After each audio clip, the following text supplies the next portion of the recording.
Até quando, Senhor? Até quando te esquecerás de mim? Será para sempre? Até quando esconderás de mim o teu rosto? Como eu disse, uma pergunta sincera, uma pergunta franca, uma pergunta comum. Um filho no colo do seu pai, ele está no alto. Se ele é bem pequenininho, ele tem medo de altura, mas no colo do pai ele não tem medo de cair, porque ele tem confiança no seu pai. Essa é a mesma relação que nós precisamos ter com Deus. Não importa se você está numa situação que te causa medo. Como será? Medo, normal. O medo nos protege. Graças a Deus pelo medo. Mas o medo precisa ser acompanhado de confiança. As nossas orações são ouvidas e não há oração perseverante que não seja ouvida. Agora, por que Deus não responde? Eu relacionei alguns motivos pelos quais Deus costuma demorar a nos responder. O primeiro deles é que muitas vezes nós esperamos que Deus tenha uma ação direta, arbitrária, em nos responder ou solucionar a situação, mas na verdade Deus não quer mudar a situação. Às vezes, aquilo que nós estamos vivendo, as nossas circunstâncias, as nossas lutas, as nossas batalhas, o que precisa mudar ali não é a batalha. O que precisa mudar ali talvez seja você mesmo. E o que pode fazer, o que nós podemos fazer para nos mudar diante de uma situação? Ter clareza, discernimento, entendimento, compreensão. E isso você só pode ter tendo intimidade com Deus, conversando com Ele. Eu vejo pessoas tendo dificuldades com a oração. Eu já disse e repito que a oração é a chave que abre todas as portas. Aliás, essa não é uma frase minha, mas a oração é uma ferramenta poderosa que nós temos nas mãos, disponível para usar e nós nem sempre usamos. Eu digo sempre que quando Deus nos enviou para cá, para o mundo, Ele teve um bate-papo com a nossa alma e Ele conversou com ela e deu a mim e a você um propósito. Ele mostrou um grande plano do qual nós fazemos parte e nesse plano nós temos um papel. Ao desempenhar esse papel, você está cumprindo o seu propósito. E como nós viemos e crescemos e adquirimos hábitos e bloqueios e fortalezas nas nossas mentes que nos atrapalharam durante toda a nossa vida, em algum momento nós perdemos esse senso de propósito e nos mergulhamos dentro dos nossos próprios problemas sem olhar de uma maneira macro para aquilo que nós estamos vivendo. Na administração, no empreendedorismo, nós usamos muito essa técnica, que é sair de dentro do problema e ficar mais distante para que de longe você consiga enxergar de uma maneira mais ampla, de uma maneira mais holística, olhando para todos os ângulos e entendendo o que está acontecendo. E quando o problema que nós estamos enfrentando, a mudança nem sempre está no problema, na situação, na circunstância, geralmente está em nós. Nós precisamos, talvez, mudar alguma coisa dentro de nós.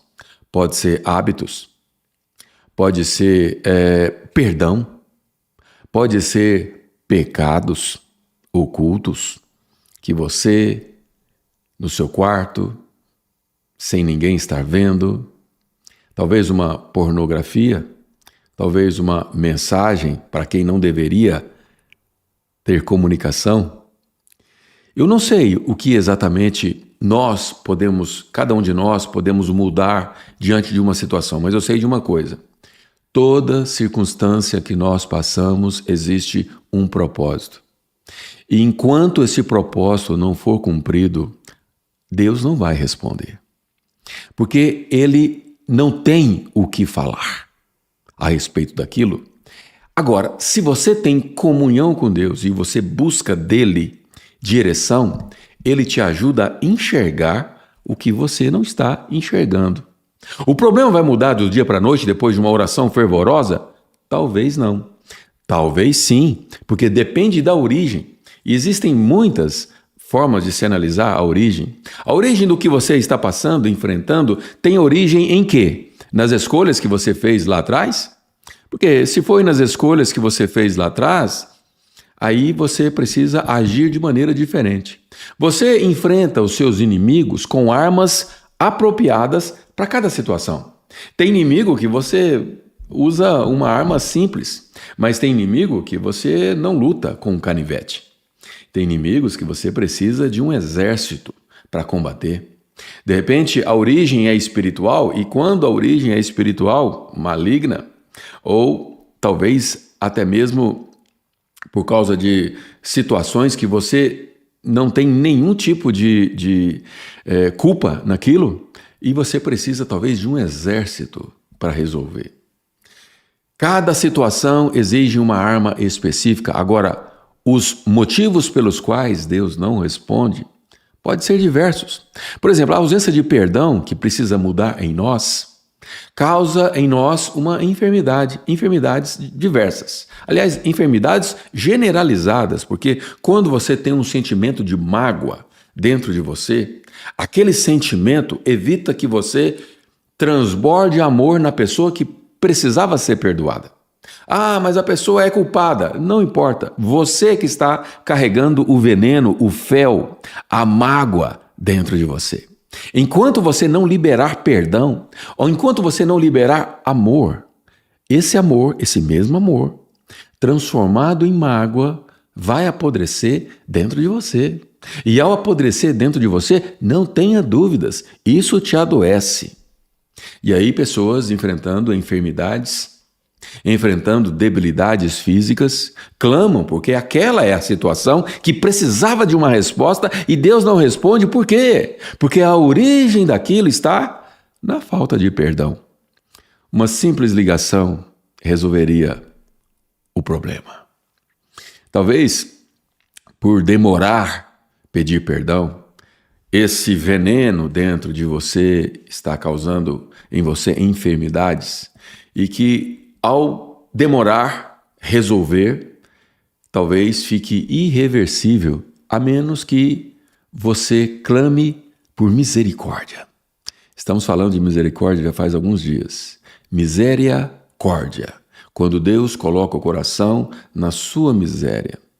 Ele não tem culpa daquilo, foi a sua falta de perdão, foi a mágoa que você colocou aí dentro, mas Ele pode ter misericórdia de você.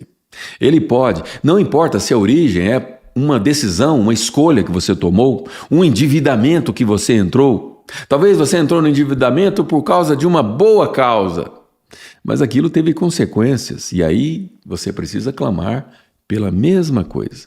Misericórdia, um atributo de Deus.